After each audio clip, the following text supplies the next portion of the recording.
PAILs and rails. What is it? Why do we do it? And how do we do it?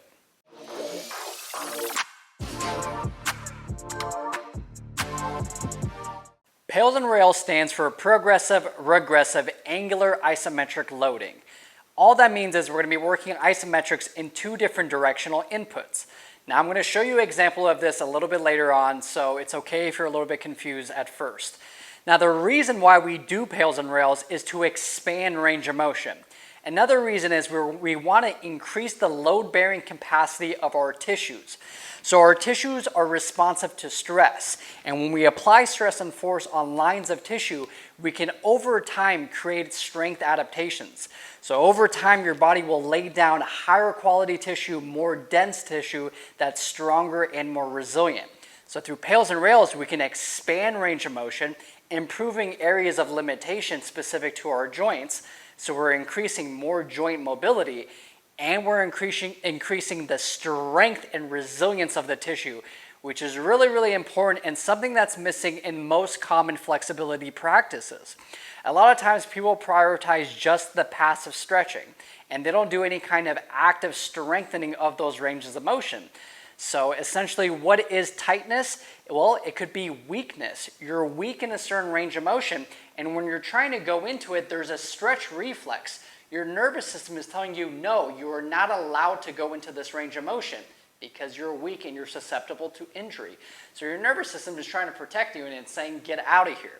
So how do we improve that range of motion? We have to go into it, and then we have to strengthen it. Now in PAILs and rails, we still have a passive stretch element to it, but we utilize a 2-minute passive stretch, and then we utilize the isometrics, the PAILs and rails, to strengthen that range. Okay? So I'm going to show you a little demonstration of a PAILs and rails. So we can utilize PAILs and rails in many different bases for many different joints and positions. For this demonstration, I'm just going to show you a real basic stretch that most people do. So they do this mostly for their hamstrings. Now in KINSTRETCH, everything is joint focus. So we're looking to get into certain bases for certain joint positions. So for this, if I'm focusing on this leg, this is essentially hip flexion, okay? So when I get into base, first thing I want to do is I want to kind of get nice and tall. For hip flexion, I like to have anterior pelvic tilt and a nice straight spine. So once we get into the base, what I want to do is I want to find the end of my active range of motion of hip flexion. So what I would do is I would initiate hip flexion, lift off the floor, and then I'm going to lean forward and keep fighting for hip flexion until my leg meets the ground. So this is the end of my active range of motion. From here, what we're going to do is I'm going to drive my chest forward another 10 degrees or so, and now I've accessed some passive range of motion. And this is where we're going to hold our 2-minute passive stretch. So it's important to develop passive range of motion, but it's also important to strengthen that range. So this is why we combine the two. Right now we're utilizing a 2-minute passive stretch to open up more passive range of motion. And then we can utilize isometrics, the PAILs and rails, to strengthen that range by applying stress and force on the lines of tissue. So that's a really big key ingredient in developing functional mobility, active strength and control of your ranges of motion. So let's say we've hung out here for about 2 minutes. Then we go into our PAILs and rails contractions. So remember, PAILs and rails is directional inputs of isometrics. For every base, those directional inputs are going to be different. For this base in particular, hip flexion, our PAILs contraction is going to drive down and our rails contraction is going to drive up.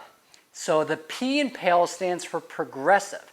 So on my PAILs contraction, I'm driving down because we're focusing on the lengthened side of this base. So we're talking about that posterior tissue or that hamstring tissue. That's the lengthened side, so we're driving down into it. Now on your rails contraction, the R stands for regressive. So it's the shortened range of motion.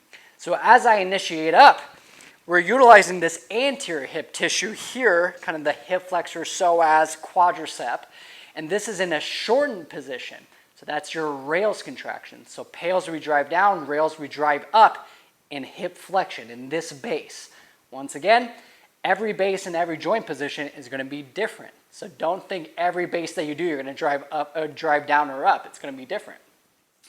All right, so now let's talk about the mechanics of a PAILS contraction and how we do it at a high level. So the first thing we do is we create some full body tension and stabilize our body. From there, we would slowly start driving down, and we want to gradually build up tension. We don't want to go 0 to 100 real quick. We want to slowly build up. Now, as far as how high of effort that you're going to be giving, it's really dependent on the individual. You have to keep in mind, if this area is very weak for you or it has a past history of problem or pain, the amount of intensity you create should be really low at first. So maybe that's 10 or 20% of your max effort. Maybe it's 20 or 30%. For me, I've built up to the point where I'm doing about 85% of my max effort. But like I said, it's going to be really dependent on the individual. The best thing you can do is start off slow and then over time build up to doing more, all right? So let's say we picked out the intensity, it's going to be 40%. 40% is going to be your max effort, okay? So what I would do is I would create that full body tension. I would slowly start driving down and gradually building up to that 40% tension. I'm going to hold this isometric force for about 20 seconds, okay? So we build up to that 40%. After 20 seconds, I would reverse. Now, the rails contraction is a quick transition. So I would quickly transition, and I'm imagining like I'm trying to lift my leg up into my stomach. So rails contraction, quick transition, greatest and safest effort, once again, about 40% tension. After about 15 seconds, we would slowly release. Now, the reason why I like doing 20 seconds on a PAILS is because there's a slow buildup, and rails 15 seconds because it's a quick transition. Now, keep in mind, when you're doing your quick transition to rails, don't just jump to 100%. Go to your max effort, whatever that was. Maybe it was 30%, maybe it was 40%. So match the same level of intensity. Now, one thing you should keep in mind is when we go into a rails contraction, sometimes what happens is people cramp. So if you go into a rails contraction, we call it the cramp sniper in my classes. If you get a cramp, what you have to do is you have to lower the intensity into your transition. So instead of going really, really quick, just slowly try to go into that transition or lower the overall intensity so you do not cramp, okay? Cramping is essentially neurological confusion. Your nervous system doesn't have good control of this range of motion, so it kind of freaks out in the spasms. Over time, this is going to get much, much better. So don't freak out. It's not a bad thing. It's common. You just have to kind of ease into it so you don't cramp, and then over time it gets better, okay? Now, like we were doing, we did one round of PAILs and rails. We can do multiple rounds of this. It's really dependent on the individual once again. Now, in most of my KINSTRETCH classes in my program, we do 2 rounds of PAILs and rails. In some of the more advanced classes, we do 3 rounds. So let's say we were working 2 rounds and I already did 1 round. Let's say I just finished my first round. What I would do is I would maintain this exact position that I was in. I wouldn't get lazy and back out. I'd maintain it. I'd be in a passive flexibility range, so I'm not giving any kind of effort, and we're just going to hang out here for 45 seconds, okay? So we're just utilizing this time to recover, allow our nervous system to recover, so the next time we go into our PAILs and rails, we can give good effort again, okay? So now let's say 45 seconds was up, we get ready for another round. Full body tension, slowly driving down, about 20 seconds PAILs contraction, quick transition to your rails, 15 seconds, slow release, hang out here for 45 seconds, and then we can back out of that range of motion if we're only going for 2 rounds total, okay? Another thing you're going to want to keep in mind is if you're going into these ranges of motion and you feel pain, do not push through it. This is not something you just want to push through. Pain is a message from your nervous system, and it wants you to get out of that range of motion, and you should obey to that. Now, it's important to draw the line, what is pain and what is discomfort? Because when you're doing stretching and you're doing PAILs and rails, it's going to be very uncomfortable. It's really, really challenging and hard, especially because this end range tissue that we're training is likely very weak. But if you feel a sharpness of pain, a twinge, a pinching sensation, that's different than discomfort. If you're feeling that, back out of the range of motion to where there is no pain, and then that's the range of motion that you can continue in and work in, okay? So never push through pain. Now, like I was talking about before, there's many different joints, many different positions. I just showed you one for hip flexion. The hip can also internally and externally rotate. It can extend, it can abduct, it can adduct. So there's many different joint positions. What's really beautiful about KINSTRETCH is the more you do it, especially when you're doing stuff like controlled articular rotations, it's going to highlight your areas of limitation. As long as you do it and you're remaining mindful as you're doing this practice, you're going to find areas that you're limited in.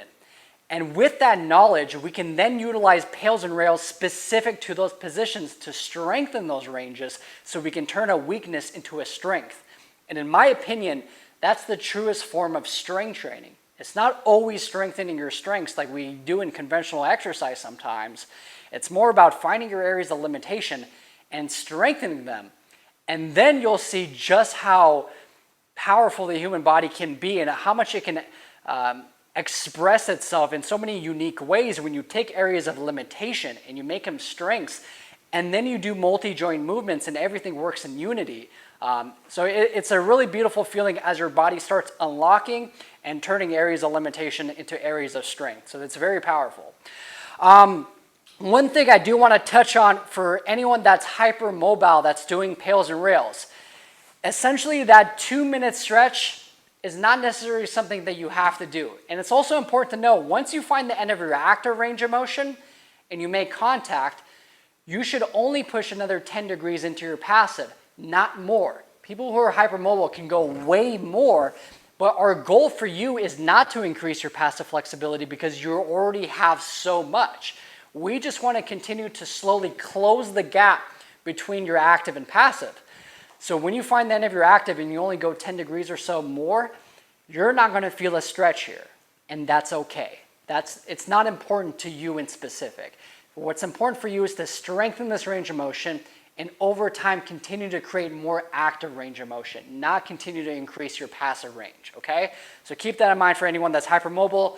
For everyone else, just forget what I just said. All right.